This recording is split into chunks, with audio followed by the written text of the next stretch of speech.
Hi students, welcome to BVR Sir's classroom. Today we will continue the discussion of NMR spectroscopy and our focus will be on chemical shift and related aspects, that means factors influencing chemical shift. So after discussing chemical shift in detail, what is important thing which we are going to discuss is there are certain factors which has profound influence on the chemical shift value. Okay, so NMR స్పెక్ట్రోస్కోపీలో chemical shift అనేది హార్ట్ అని చెప్పాను. ఆ chemical shift ని influence చేసే factors కొన్ని ఉన్నాయి, వాటిని కూడా డిస్కస్ చేస్తాను ఇప్పుడు. సో ఎవరైతే క్లాస్ లో ఉన్నారో ఇప్పుడు అందరూ కూడా చాలా జాగ్రత్తగా అటెంటివ్ గా ఉండడానికి ట్రై చేయండి. ఇవాళ ఎందుకో కొంచెం స్ట్రెంత్ పెరిగినట్టుగా కనిపిస్తుంది, మళ్ళీ క్లాస్ మీద ఇంట్రెస్ట్ వచ్చినట్టు మళ్ళీ వస్తున్నారు, ఎక్కువ మంది కనిపిస్తున్నారు ఇవాళ. Factors influencing chemical shift. What are the factors that are influencing chemical shift? One by one మీరు మెమరైజ్ చేయండి, స్లైడ్ లో కనిపిస్తుంది చూడండి. Number 1, electronegativity and inductive effect. గుర్తుపెట్టుకోండి, electronegativity and inductive effect. Of course inductive effect depends on electronegativity, దాన్ని నేను explain చేస్తాను. Another one, van der Waals deshielding. There is a concept called as van der Waals deshielding. It has its own influence on the value of chemical shift. The third aspect చూడండి, anisotropy effect or space effect. Anisotropy, that means uneven distribution of electron density, is called as anisotropy. I'll explain that. Hydrogen bonding. So weak electrostatic force of attraction between higher electronegative element and hydrogen atom is called as hydrogen bonding. So these are the 4 factors which has influence on the value of chemical shift. What are they? ఒకసారి memorise చేయండి. Inductive effect due to electronegativity value difference. Second one, van der Waals deshielding. The third one, anisotropic effect, or it is also called as space effect. The fourth one is hydrogen bonding. Okay, those students who have patience and those who are willing to study NMR spectroscopy in detail, moreover those students who are interested to pursue post graduation in chemistry, they have to show maximum interest in this particular discussion. అంటే exact గా మీకు examination లో second year examination లో ఈ factors అడుగుతారా అంటే అడగొచ్చు, అడగకపోవచ్చు, కానీ హైయర్ స్టడీస్కి వెళ్ళే వాళ్ళకి మాత్రం ఇది కంపల్సరీ ప్రాక్టీస్ చేయాల్సినటువంటి టాపిక్. కొంచెం డిఫికల్ట్ గా ఉంటుంది అర్థం చేసుకోవడానికి, కేర్ఫుల్ గా అర్థం చేసుకోండి. నేనైతే చాలా ఓపికగా చెప్తాను. First let us start with inductive effect. What is the meaning of inductive effect? మనకి ఆల్రెడీ ఫస్ట్ ఇయర్ లో నేను చెప్పినప్పుడు మీకు what is the meaning of inductive effect, what are molecules యొక్క బేసిసిటీ కానీ ఎసిడిటీ కానీ అవన్నీ ఏ రకంగా ఎఫెక్ట్ అవుతాయి అనే విషయాన్ని ఎక్స్ప్లెయిన్ చేశాను. Permanent displacement of electrons forming a sigma covalent bond towards more electronegative atom or group is called as inductive effect అని చెప్పి అప్పుడు చెప్పినప్పుడు చెప్పుకున్నాం. So that inductive effect influences chemical shift value. ఎలాగో చూద్దాం. A proton is said to be deshielded when it is attached with an electronegative atom or group. So inductive effect itself implies the meaning that there is possibility of deshielding. అంటే అర్థం ఏంటంటే ఆ proton మీద ఉన్నటువంటి electron ని ఎవరు లాగేసుకుంటున్నారు? పక్కన more electronegative element గాని ఉంటే దాన్ని లాగేసుకుంటుంది. సో ఆ రకంగా electron density more electronegative element వైపుకి వెళ్ళిపోతే what will be the fate of this proton? Then it gets deshielded. So whenever it gets deshielded, then what happens to the delta value? Delta value shifts towards the left side, that is downfield. The downfield వైపు కి మనకి delta value రావడానికి అవకాశం ఉంటుంది. So that is the effect of inductive effect on chemical shift value. Examples కూడా ఇక్కడ చక్కగా మీకు ఉన్నాయి, అన్ని ఎక్స్ప్లెయిన్ చేస్తాను వినండి. A proton is said to be deshielded when it is attached with an electronegative atom or group. Greater the value of electronegativity, greater will be the deshielding effect. Greater the value of electronegativity ante what is the order of electronegativity among the halogens? Fluorine greater than chlorine, greater than bromine, greater than iodine. Meeku telusu fluorine has the highest electronegative value, that is 4, a value of 4 on the Pauling scale. ఆ తర్వాత chlorine, ఆ తర్వాత bromine, ఆ తర్వాత iodine. So దీన్ని బట్టి మనకు తెలిసింది ఏంటంటే ఒకవేళ ఈ హై ఎలక్ట్రోనెగటివ్ ఎలిమెంట్ కానీ ఉంటే దేని పక్కన, ప్రోటాన్ పక్కన ఏం చేస్తుంది? ప్రోటాన్ మీద ఉన్నటువంటి ఎలక్ట్రాన్ డెన్సిటీని అంతా కూడా అది లాగేసుకుంటుంది. కాబట్టి then that particular proton becomes deshielded. Hence the chemical shift value will be shifted towards the left side direction, and due to that what happens is the chemical shift value will be observed in the downfield. అది ఇక్కడ ఉన్నటువంటి explanation. As the amount of de-shielding increases, delta value also increases. Increases in the sense it shifts towards the left side. అంటే tetramethyl value నుంచి ఇంకా దూరంగా వెళ్ళిపోవడానికి చూస్తూ ఉంటుంది. For example, delta values for CH3 protons. In methyl group, how many protons are there?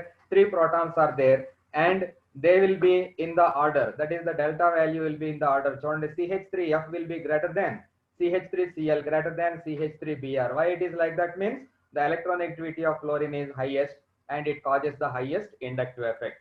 That is the explanation which I can provide to you as far as the effect of electronegativity is there on this chemical shift. ఆ corresponding values కూడా ఎక్కడ ఉన్నాయో చూడండి. ఇందాక table మీరు ఒకసారి దీన్ని correlate చేయడానికి ట్రై చేయండి. సో CH3F ఉంటే కెమికల్ షిఫ్ట్ వాల్యూ ఎక్కడ వస్తుందో చూడండి, 4.26 అని చెప్పి అంటున్నారు ఇక్కడ ఈ టేబుల్లో. If it is CH3Cl it is 3.10. ఎందుకని? Chlorine is more electronegative than chlorine, కాబట్టి డీ షీల్డింగ్ ఎందులో ఎక్కువ ఉంటుంది? CH3F లో ఉన్న ప్రోటాన్స్ కి డీ షీల్డింగ్ ఎక్కువ ఉంటుంది, కాబట్టి కెమికల్ షిఫ్ట్ వాల్యూ పెరుగుతుంది. అలా క్రమంగా చూడండి, CH3Br 2.65, CH3I 2.16, ఆ రకమైనటువంటి కెమికల్ షిఫ్ట్ వాల్యూస్ ఉంటాయి. సో చాలా ఇంపార్టెంట్, ఇది అర్థం చేసుకుంటే మాత్రం చాలా చక్కగా మీరు ఎగ్జామ్ లో రాయడానికి అవకాశం ఉంటుంది. ఇక్కడ పిక్చోరియల్ గా కూడా మీకు ఎక్స్ప్లెయిన్ చేయడానికి ట్రై చేయడానికి అవకాశం ఇస్తుంది. ఇది చూడండి, C ఉంది, H ఉంది. ఈ H ని మనం స్టడీ చేస్తున్నాం, this is proton, but this carbon it attached to chlorine atom. Chlorine is more electronegative, therefore it gets partial negative charge. Due to this partial negative charge on chlorine atom, this carbon gets partial positive charge. When it gets partial positive charge, what happens? It attracts the electron density of this proton towards this direction. Therefore, this proton becomes de-shielded. So whenever there is de-shielding, what happens to the chemical shift? The chemical shift value increases. So ఇది effect of inductive effect on chemical shift value.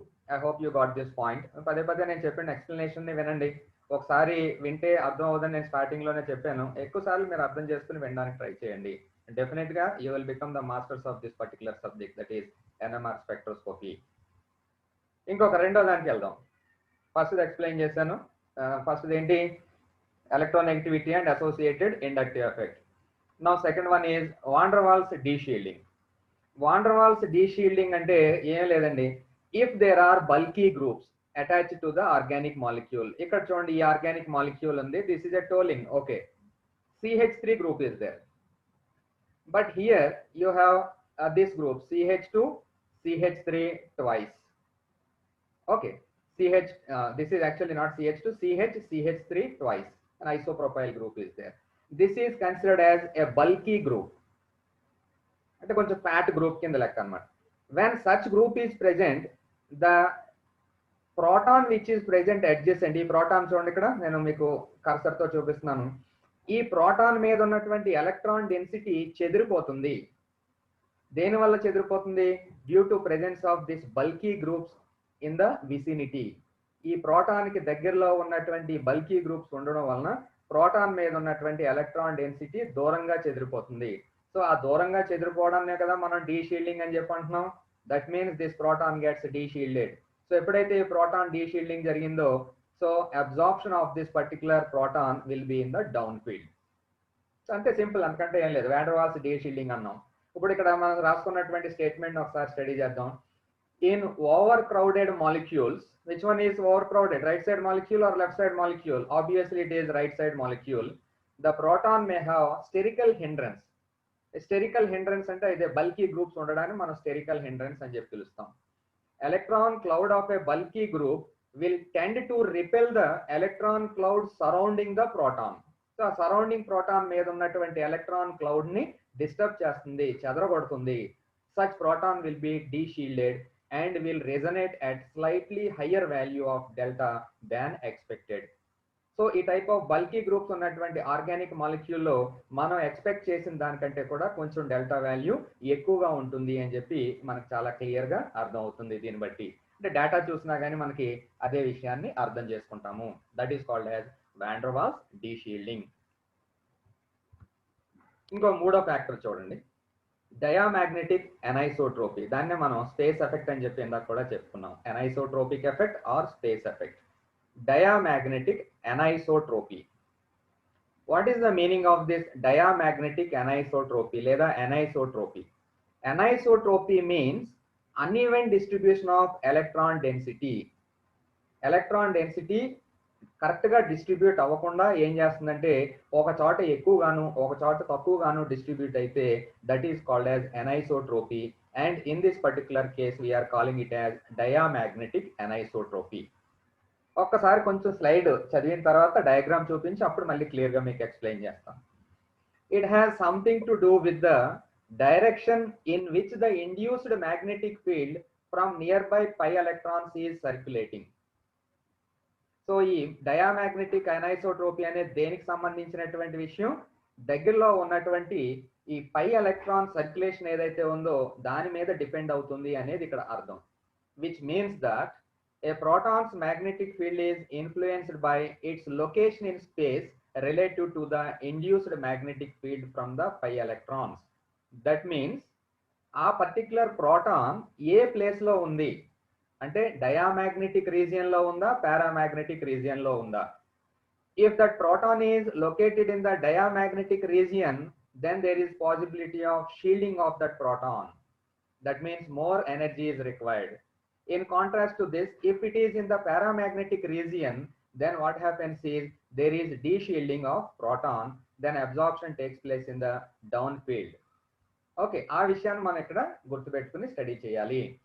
If a proton is located in the induced magnetic field that opposes the applied field, it would be shielded and would appear upfield. చూడండి, ఇక్కడ induced magnetic field కి proton oppose చేసింది అనుకోండి, oppose చేస్తే అప్పుడు shielding జరిగి up field లో మనకి అబ్జార్ప్షన్ కనిపిస్తుంది. If a proton is located in the induced magnetic field that is in the same direction as the applied field, the hydrogen will be de-shielded and would appear downfield. ఇందాక దానికి ఇది opposite. ఇది ఈ slide కి మళ్ళీ వద్దాం, ఒకసారి ఈ డయాగ్రామ్ ని అర్థం చేసుకోవడానికి ట్రై చేయండి. This diagram is concerned with induced magnetic field by circulating electrons. Okay, ఇది ప్రోటాన్ ఉంది మనకి, ఇదొక ప్రోటాన్ చూపిస్తున్నాం, ఇదొక ప్రోటాన్ చూపిస్తున్నాం. when there is a proton, this proton is circulated by, చూడండి చుట్టూ దేంతో సర్క్యులేట్ చేయబడుతుంది? ఎలక్ట్రాన్ చేత సర్క్యులేట్ చేయబడుతుంది. ఇలాగా ఈ ఎలక్ట్రాన్ చేత సర్క్యులేట్ చేయబడుతున్నప్పుడు ఈ ఏరియా అంతా కూడా డయామాగ్నెటిక్ ఏరియాగా భావిస్తాము. This area is diamagnetic. Diamagnetic అంటే ఏంటో మ్యాగ్నెటిక్ ప్రాపర్టీస్ గురించి చదివినప్పుడు ఒకసారి ఆ పాయింట్ గుర్తించుకోండి. Repelled in the magnetic field. Magnetic field లో ఉంచినప్పుడు రిపల్షన్ కానీ గురైతే దాన్ని డయామాగ్నెటిక్ అంటాము అని తెలుసు. పారామాగ్నెటిక్ అంటే that is attracted in to the magnetic field. ఈ ఏరియాని ఏం చెప్తున్నాను? ఇది డయామాగ్నెటిక్ ఏరియా అని చెప్పి అంటున్నాను. మరి ఈ ఏరియా చూడండి, ఇటువైపు అండ్ ఇటువైపు ఏరియా అంతా కూడా పారామాగ్నెటిక్ ఏరియా అవుతుంది. చూడండి, ఇక్కడ ఇండ్యూస్డ్ మ్యాగ్నెటిక్ ఫీల్డ్, ఎప్పుడైతే ప్రోటాన్ చుట్టూ ఎలక్ట్రాన్ ఎలా సర్క్యులేట్ అవుతుందో then it creates an induced magnetic field. ఈ మ్యాగ్నెటిక్ ఫీల్డ్ ని ఈ రివాల్వింగ్ ఎలక్ట్రాన్ క్రియేట్ చేస్తుంది. ఇలాగా ఇండ్యూస్డ్ మ్యాగ్నెటిక్ ఫీల్డ్ క్రియేట్ అయిన తర్వాత ఆ induced magnetic field proton oppose చేసింది అనుకోండి, మనం బయట నుంచి అప్లై చేసిన మ్యాగ్నెటిక్ ఫీల్డ్ ఇది అపోజ్ చేస్తుంది. చూడండి, ఆపోజిట్ డైరెక్షన్. అందుకే ఇది చెప్పాను ఏరియా ఏంటని చెప్పాను, ఇది డయామాగ్నెటిక్ రీజియన్. ఎప్పుడైతే అపోజ్ చేసిందో then this proton gets shielded. ఈ ప్రోటాన్ షీల్డింగ్ జరుగుతుంది. ఎప్పుడైతే ప్రోటాన్ షీల్డింగ్ జరిగిందో ఏమవుద్దప్పుడు then absorption takes place in the up field, అంటే టిఎంఎస్ కి దగ్గరగా జరుగుతుంది. Then what about this area? ఇదంతా కూడా పారామాగ్నెటిక్ గా ఉంటుంది బిహేవియర్ అని చెప్పాను. పారామాగ్నెటిక్ గా ఉంటుంది అంటే చూడండి, ఈ ప్రోటాన్ ఈ magnetic field induced magnetic field ఒకే డైరెక్షన్ లో ఉన్నాయి. ఈ డైరెక్షన్ చూడండి ఎలా ప్రయాణిస్తున్నాయో. ఈ ఇండ్యూస్డ్ మ్యాగ్నెటిక్ ఫీల్డ్ ఏమో ఇలాగ అప్పుకి వెళ్తున్నట్టుగా మనకి యారో చూపిస్తుంది.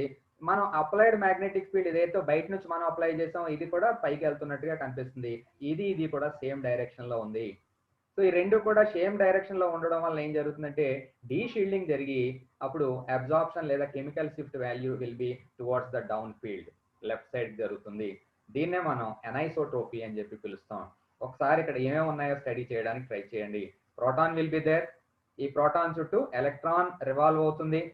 Due to this revolving electron, induced magnetic field will be generated. ఈ induced magnetic field applied magnetic field కి ఒకే డైరెక్షన్ లో ఉంటే, చూడండి రెండు కూడా ఒకే డైరెక్షన్ లో ఉంది అనుకోండి, అంటే ఇది ఒకే డైరెక్షన్ లో ఉంది, అప్పుడేమో డీ షీల్డింగ్ జరుగుతుంది. ఆపోజిట్ డైరెక్షన్ లో కానీ ఉంటే అప్పుడు అది షీల్డింగ్ జరుగుతుంది. సో ఇక్కడ షీల్డింగ్ డీ షీల్డింగ్ ఈ రకంగా కనిపిస్తుంది. చూడండి, circulating electrons induces a magnetic field which opposes B naught. ఈ సర్క్యులేటింగ్ ఎలక్ట్రాన్స్ నువ్వు అప్లై చేసినటువంటి మ్యాగ్నెటిక్ ఫీల్డ్ అపోజ్ చేస్తుంది కాబట్టి ఇక్కడ షీల్డింగ్ జరుగుతుంది. So this is strength of magnetic field felt by at nucleus is equal to strength of external applied field plus or minus strength of induced magnetic field caused by the circulation of neighbouring electrons. So ఇక్కడ diamagnetic nature, paramagnetic nature ని గుర్తుపెట్టుకోవడానికి try చేయండి. ఇప్పుడు దీన్ని బట్టి aromatic compounds లో ఏ రకమైనటువంటి ఎనైసోట్రోపీ ఉంటుందో study చేద్దాం. This is the example of benzene molecule అండి. ఇది benzene molecule. Step by step study చేసుకుంటూ వద్దాం. ఈ బెంజీన్ మాలిక్యూల్లో ఇదంతా కూడా ప్లేన్. నేను కర్సర్తో చూపిస్తున్నాను మీకు. ఈ ప్లేన్ అంటే 6 కార్బన్స్ ఈ రకంగా అరేంజ్ అయ్యి ఉన్నాయి. ఇందులో 5 ఎలక్ట్రాన్స్ ఉంటాయి. ఈ 5 electrons above 1 ring, below 1 ring form చేసి ఉన్నాయి. ఇవేమో సర్క్యులేటింగ్ లా ఉన్నాయి. The electrons are continuously circulating. When they are circulating what happens? Induced magnetic field will be generated. ఇందాక స్లైడ్ లో చెప్పాను మీకు, ఇండ్యూస్డ్ మ్యాగ్నెటిక్ ఫీల్డ్ ఈ రకంగా జనరేట్ అవుతుంది. ఈ ఇండ్యూస్డ్ మ్యాగ్నెటిక్ ఫీల్డ్ ఈ ఏరియా అంతానేమో డయామాగ్నెటిక్ గా ఉంటుంది, బయట అంతానేమో పారామాగ్నెటిక్ గా ఉంటుంది. పారామాగ్నెటిక్ అంటే in line with the applied magnetic field. ఇక్కడ నువ్వు మన మ్యాగ్నెటిక్ ఫీల్డ్ ఇదిగో దీన్ని పంపించాం కదా, దీనికి ఈ సర్క్యులేషన్ ఆఫ్ ప్రోటాన్స్ చూడండి ఒకే డైరెక్షన్ లో ఉన్నాయి కాబట్టి ఇక్కడ డీ షీల్డింగ్ జరుగుతుంది. అలా కాకుండా ఇదే ప్రోటాన్స్ ఇక్కడ కానీ ఉండి ఉన్నాయనుకోండి అప్పుడు షీల్డింగ్ జరుగును. సో ఇక్కడ డీ షీల్డింగ్ జరుగుతుంది కాబట్టి కెమికల్ షిఫ్ట్ అనేది లెఫ్ట్ సైడ్ కి షిఫ్ట్ అవుతుందా, రైట్ సైడ్ కి షిఫ్ట్ అవుతుందా అంటే డెఫినెట్ గా లెఫ్ట్ సైడ్ కి షిఫ్ట్ అవుతుంది. అంటే more will be delta value 7 to 8 ppm ఉంటుంది. ఒకసారి దీన్ని స్టడీ చేద్దాం. In benzene loops of 5 electrons are delocalized cylindrically over the aromatic ring. Okay, అది ఎక్స్ప్లెయిన్ చేశాను. aromatic రింగ్ పైన సిలిండ్రికల్ గా ఇలాగా లూప్స్ ఆఫ్ 5 ఎలక్ట్రాన్స్ డిస్ట్రిబ్యూట్ అయి ఉన్నాయి. These electrons are induced in presence of the applied field producing ring current. These electrons are induced in presence of the applied field producing ring current. Okay, idu ring current vachindi. This ring current is diamagnetic in the center. Ade cheptunanu meeku, center lo diamagnetic and is paramagnetic outside the ring. Inga outside the ring ante paramagnetic. Uppudu protons anevi inside the ring ఉన్నాయా, outside the ring ఉన్నాయా? Inside the ring కానీ ఉంటే ఏం జరుగుతుందని చెప్పాను, it gets shielded. Outside the ring కానీ ఉంటే it gets deshielded. thus aromatic protons experience higher magnetic field than the applied one and are de-shielded. So deshielding జరగడం వలన chemical shift అనేది లెఫ్ట్ సైడ్ కి shift అవుతుంది, అంటే down field వైపు shift అవుతుంది అనేది ఈ డయాగ్రామ్ వలన చాలా చక్కగా మీకు అర్థమైంది అని చెప్పి అనుకుంటున్నాను. ఇంకా కొన్ని ఎగ్జాంపుల్స్ చూపిస్తాను మీకు. ఇది చూడండి, ఇది alkene. Deshielding effect on protons attached to C double bond C is higher than that can be expected for by the inductive effect alone. Only inductive effect మనం తీసుకుంటే కరెక్ట్ గా కెమికల్ షిఫ్ట్ వాల్యూని study చేయలేం. కానీ దేన్ని తీసుకోవాలి, additional గా ఈ ఎనైసోట్రోపిక్ ఎఫెక్ట్ ని కూడా కన్సిడర్ చేయాలి. సో ఇప్పుడే మీకు చెప్పాను, ఎనైసోట్రోపిక్ ఎఫెక్ట్ కానీ తీసుకున్నట్లయితే ఈ C double bond C, this one is 5 bond, second one is 5 bond. ఈ 5 bond ఏం చేస్తుంది, ఎలక్ట్రాన్ క్లౌడ్ ని సర్క్యులేట్ చేస్తూ ఉంటుంది. ఈ సర్క్యులేట్ చేయడం వల్ల ఏం జరుగుద్ది, ఇండ్యూస్డ్ మ్యాగ్నెటిక్ ఫీల్డ్ అనేది జరుగుతుంది. సెంటర్ లో కానీ ఉంటే డీ షీల్డింగ్, ఈ ప్రోటాన్స్ బయట కానీ ఉంటే సెంటర్ లో కానీ ఉంటే డయామాగ్నెటిక్, ఈ ప్రోటాన్స్ బయట ఉన్నాయి కాబట్టి ఇది ఏమవుతుంది, ఇది పారామాగ్నెటిక్ అవుతుంది. సో పారామాగ్నెటిక్ జరిగింది అంటే డీ షీల్డింగ్ జరుగుతుంది, డయామాగ్నెటిక్ గా కానీ ఉంటే షీల్డింగ్ జరుగుతుంది. సో ఇక్కడ ఏం రాసుకున్నాం చూడండి, ఇదేమో ఇండ్యూస్ మనం బయట నుంచి పంపించేటటువంటి మ్యాగ్నెటిక్ ఫీల్డ్. ఈ ప్రోటాన్స్ షీల్డెడా డీ షీల్డెడా చూసుకోండి, డీ షీల్డెడ్. ఎందుకని, బయట నుంచి మనం పంపించినటువంటి మ్యాగ్నెటిక్ ఫీల్డ్ తో అలైన్ అవుతున్నాయి రింగ్స్. చూడండి ఎలాగా డైరెక్షన్ చూడండి. So fields add up, fields add up అంటే పారామాగ్నెటిక్ గా మారుతుంది. పారామాగ్నెటిక్ గా మారడం వల్ల protons are D shielded.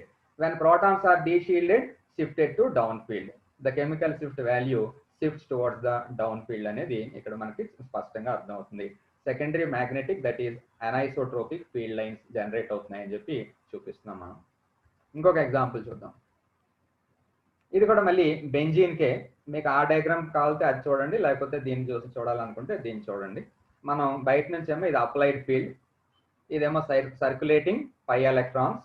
Circulating pi electrons ఈ రింగ్ లోపల కానీ హైడ్రోజన్స్ ఉంటే అంటే ప్రోటాన్స్ ఉంటే డయామాగ్నెటిక్, బయట ఉన్నాయి కాబట్టి అవి పారామాగ్నెటిక్ గా ఉండడానికి అవకాశం ఉంది అని చెప్పి తెలుస్తుంది. చూడండి, పారామాగ్నెటిక్ అంటే డౌన్ ఫీల్డ్ షిఫ్ట్ అవుతుంది అని అర్థం. ఆల్డిహైడ్, ఆల్డిహైడ్ అంటే సిహెచ్ఓ గ్రూప్. సిహెచ్ఓ గ్రూప్ లో కూడా సేమ్ స్టోరీ. సో ఇక్కడ డబుల్ బాండ్ ఉంది, డబుల్ బాండ్ ఉంటే ఒకటేమో మధ్యలో ఉన్న sigma bond and this one is the pi electron cloud. Pi electron cloud ఏం చేస్తుంది, ఇండ్యూస్డ్ మ్యాగ్నెటిక్ ఫీల్డ్ ని జనరేట్ చేస్తుంది. ఇండ్యూస్డ్ మ్యాగ్నెటిక్ ఫీల్డ్ ని జనరేట్ చేసినప్పుడు ఈ ఏరియాలో కానీ ప్రోటాన్ ఉంటే దెన్ ఇట్ బికమ్స్ డయామాగ్నెటిక్. అలా కాకుండా సేమ్ పారామాగ్నెటిక్ రీజియన్ లో ఉంది కాబట్టి ఇక్కడ కూడా induced field reinforces the external field, therefore this proton gets deshielded. So చక్కగా ఇక్కడ చూడండి, ప్రోటాన్ అనేది డీషీల్డింగ్ జరుగుతుంది. ఓకే, సో ఇదేమో అప్లైడ్ మ్యాగ్నెటిక్ ఫీల్డ్. సో ఇది ఆల్డిహైడ్ లో జరుగుతున్నటువంటి స్టోరీ. ఇది ఆల్కైన్స్ లో ఏ రకంగా ఉందో చూడండి. ఇప్పుడు దాకా ఏం చెప్తున్నాను, diamagnetic area and paramagnetic area అని చెప్పి రెండు కూడా డిఫరెన్షియేట్ చేసి చెప్తున్నాను. ఆల్కైన్ అంటే చూడండి, ఇది R C triple bond C H. So triple bond ఉంది కాబట్టి ఈ కార్బన్ కి అంటే అర్థం ఏంటి, ఒకటేమో ఇది చూపిస్తున్నది సిగ్మా బాండ్, మిగిలిన రెండు కూడా పై బాండ్స్. పై బాండ్స్ ఉన్నాయి అంటే there will be electron ring circulation ఉంది. సో అప్పుడు ఏంటంటే ఇండ్యూస్డ్ మ్యాగ్నెటిక్ ఫీల్డ్ ఇదిగో జనరేట్ అయింది. ఇప్పుడు ప్రోటాన్స్ ఎక్కడ ఉన్నాయో చూడండి. ప్రోటాన్స్ ఏ రీజియన్ లో ఉన్నాయి, డయామాగ్నెటిక్ రీజియన్ లో ఉన్నాయా పారామాగ్నెటిక్ రీజియన్ లో ఉన్నాయా? చూడండి, ఈ డయాగ్రామ్ చూస్తే ముందు డయాగ్రామ్లు అన్ని కూడా అర్థమైపోతాయి. ఈ రీజియన్ లో లేవు. ఎక్కడ ఉన్నాయి మరి, ఈ డయామాగ్నెటిక్ రీజియన్ లో ఉన్నాయి. కాబట్టి షీల్డింగ్ జరుగుతుందా డీషీల్డింగ్ జరుగుతుందా? డెఫినెట్లీ షీల్డింగ్ జరుగుతుంది. షీల్డింగ్ జరిగితే అప్పుడు అబ్జార్ప్షన్ ఎనర్జీ పెరుగుతుందా తగ్గుతుందా అంటే పెరుగుతుంది. అంటే వాల్యూ, కెమికల్ షిఫ్ట్ వాల్యూ ఎటువైపు షిఫ్ట్ అవుతుంది, అప్ ఫీల్డ్ కి షిఫ్ట్ అవుతుంది. అప్ ఫీల్డ్ అంటే టిఎంఎస్ వాల్యూకి దగ్గర వైపుకి షిఫ్ట్ అవుతుంది. సో దిస్ ఈజ్ ఎనైసోట్రోపిక్ ఎఫెక్ట్ అని చెప్పి పిలుస్తాం దీన్ని కూడా. ఎనైసోట్రోపిక్ ఎఫెక్ట్ వల్ల ఈ ఎసిట్లిన్ అంటే ఆల్కైన్స్ ప్రోటాన్స్ ఏమో అప్ ఫీల్డ్ కి షిఫ్ట్ అవుతున్నాయి. మిగిలిన మూడు మన ఆల్డిహైడ్స్ చెప్పుకున్నాం, ఆల్కీన్స్ చెప్పుకున్నాం, అరోమాటిక్ బెంజీన్ చెప్పుకున్నాం, అవి మూడు కూడా డౌన్ ఫీల్డ్ కి షిఫ్ట్ అవుతున్నాయి అని చెప్పి గుర్తుంచుకోండి. ఓకే, ఇంకొకటి factors affecting this chemical shift లో hydrogen bonding deshields protons. Hydrogen bonding deshields protons. ఎందుకని, ఇక్కడ చూడండి చాలా క్లియర్ గా కనిపిస్తుంది. Hydrogen bond, hydrogen oxygen. So hydrogen పక్కన ఆక్సిజన్ ఉంది కాబట్టి ఏం చేస్తుంది, మోర్ ఎలక్ట్రోనెగటివ్. కాబట్టి ఇవి ఎలక్ట్రాన్ డెన్సిటీని ఆక్సిజన్ వైపుకి లాగేసుకుంటాయి. ఓకే, ఆక్సిజన్ వైపుకి లాగేసుకున్నాయి కాబట్టి ఇట్ బికమ్స్ బేర్. అంటే electron density around the proton decreases. So when electron density around the proton decreases, it is deshielded or shielded? Definitely deshielded. Deshielded కాబట్టి if there is hydrogen bond, chemical shift ఎటువైపు shift అవుతుందో చెప్పండి, left కా right గా? Down field కి shift అవుతుంది. So clear గా ఉంది ఇన్ఫర్మేషన్ ఇక్కడ. Hydrogen bonding deshields protons. A proton in hydrogen bonding absorbs at a lower field in comparison to the one without hydrogen bonding. Okay, so this is the